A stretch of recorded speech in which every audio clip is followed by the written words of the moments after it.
Anyway, back over to you, sir. Right, back over to me. This one is a straight down the middle, straight A song. And I'm gonna cheat here because the album I've got on my hand is Back in Black by AC/DC. But I would have wanted to include Highway to Hell, I think, instead. AC/DC have been around. They've always been around. They've always been in the background of everything that we've done. I've talked about when I made a deal and I made getting into heavy music. Well, AC/DC were already there. I kind of almost don't see them as a metal band. They are woven into the fabric of my life. I mean, when I was living in Reading and travelling backwards and forwards, AC/DC was the one I was listening to. I've had so many different AC/DC combinations on the run. But of all of those, I'd say Highway to Hell is the album. Not just for the song itself, but every one of those 10 or so tracks. I think I know, but like the back of my hand now. To be honest, I think most of us won't we? But I have to say, I mean, seen AC/DC a couple of times now. It's been great. I mean, I wouldn't, necessarily call them my favourite band, but as I say, they're kind of an institution. They just exist.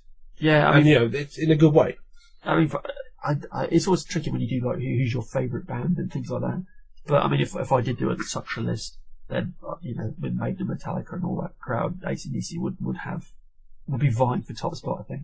And I don't know. I think it's just a good, wholesome rock and roll. You can always rely on it, no matter how you're feeling. You can always whack on Highway to Hell. It's a cracking album.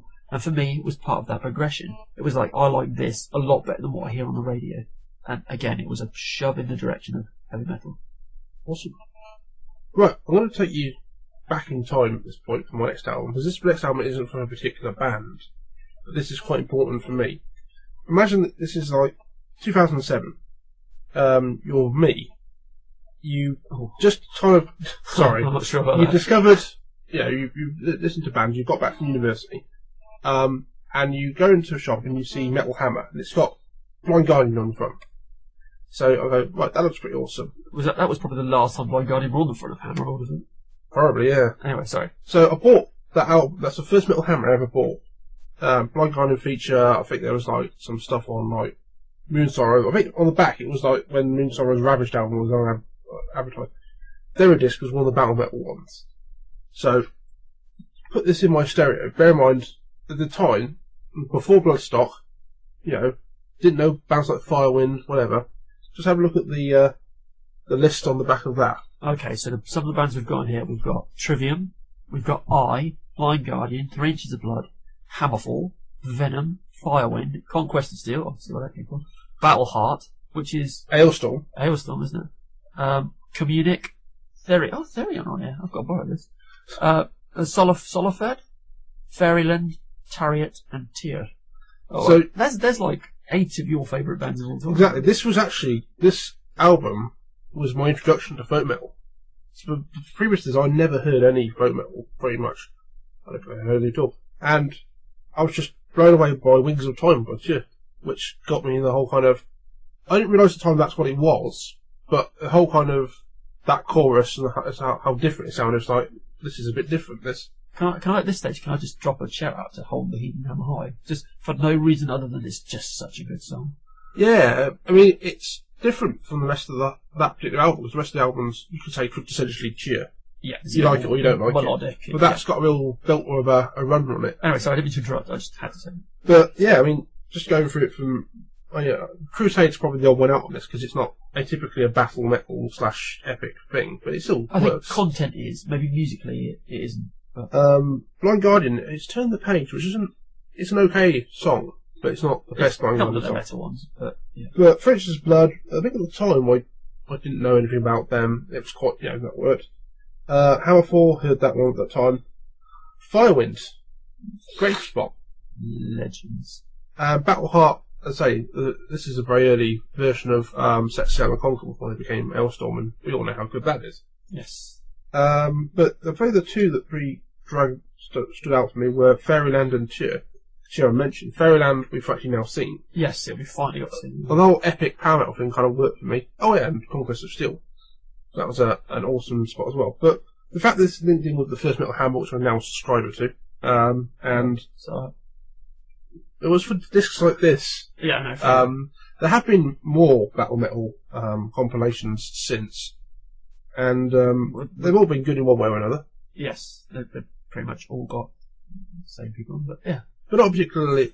But in a way, you could say this indirectly got us to Bloodstock as well, because this is the sort of album that has the sort of bands that Bloodstock have. Well, we signed up for the original, the first Bloodstock we went to because Blind Guardian. Because of Blind Guardian, who then subsequently pulled out. But it was seeing bands like that set the page for us. So. There we go. So, I don't know how we managed to do it, but on to your last. Because of Dance of Death, we've swapped over. So this is now my last one. And it's Children of Bodom, Hate Crew, Death Roll. It's, for a long time, and maybe even now actually, this was as close to a perfect heavy album as there was.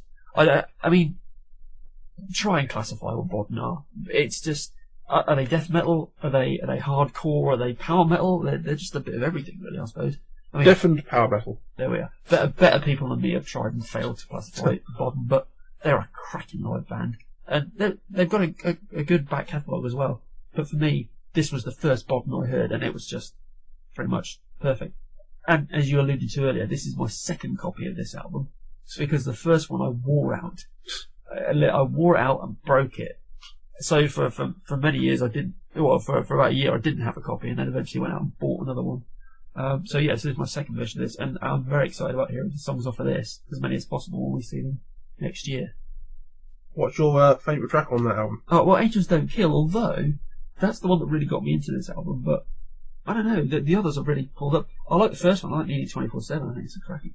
I think in some ways, Children of Bodom and Really Bodom kind of do what Dragon Force do, but better. That whole kind of... Well, Dragon Force are very... And the criticism that's like leveled against Dragon Force is they're very samey. I think there's a place for that. Maybe not 4 albums worth of that. No. But there's lots more variety on Bodom, especially album to album. You get things like Are We Dead Yet, which is a lot more melodic. It's slowed down, but you lose the pace, but you get the strength. It's not like AC/DC, but it's built. It's simpler but stronger. Yeah. But for raw power and pace and ridiculous, guitarmanship, this is a fantastic album. Excellent. So, leading on to the last one of mine, which, actually, ironic given the fact that it's all about Children of Bodom, and ironic given that we've previously talked about this album, so we can keep it brief, I guess. Ensiferum by Ensiferum. Now, I talked about Cheer being my first foray into folk metal, but the first album I bought that was folk metal was this. Mm-hmm. And, you can't go wrong, really. Just killer from end to end, good, solid folk metal. Best album that Ensiferum have done, and for a band who brought out From Afar, which was a very strong album. That's saying something. They're very much from because, I don't know, speaking as in broad strokes, there's almost 2 types of folk metal, isn't there? There's the Korpiklani, jolly, happy, very folk-based folk metal, and then you've got people like Ensiferum who are very much a band, harsh vocals. I would almost surmise there's actually 3 bands of which Ensiferum fit in the middle. I'll explain why.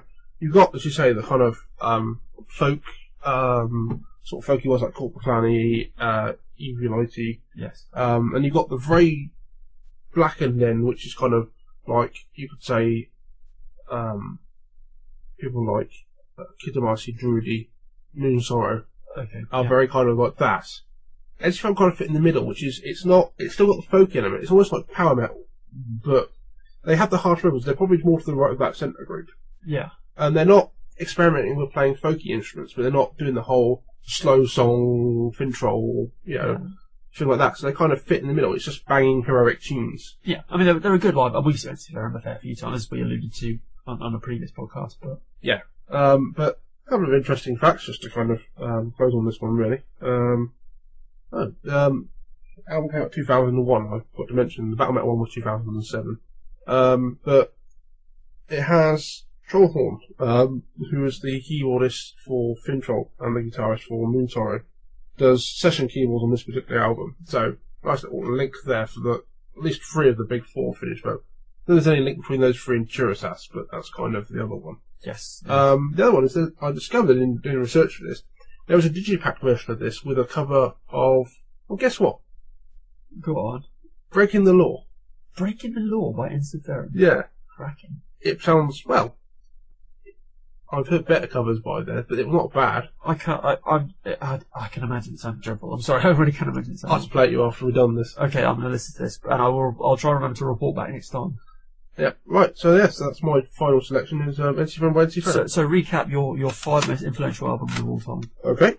We have Jethro Tull, For Sword and the Beast, Iron Maiden, Dance of Death, Imaginations from the Other Side by Blind Guardian, Battle Metal 5 by Metal Hammer, I guess, and NC Friend by NC Friend.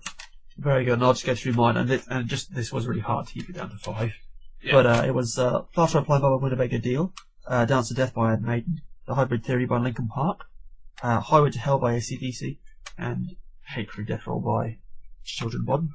Excellent. So that's all for this week.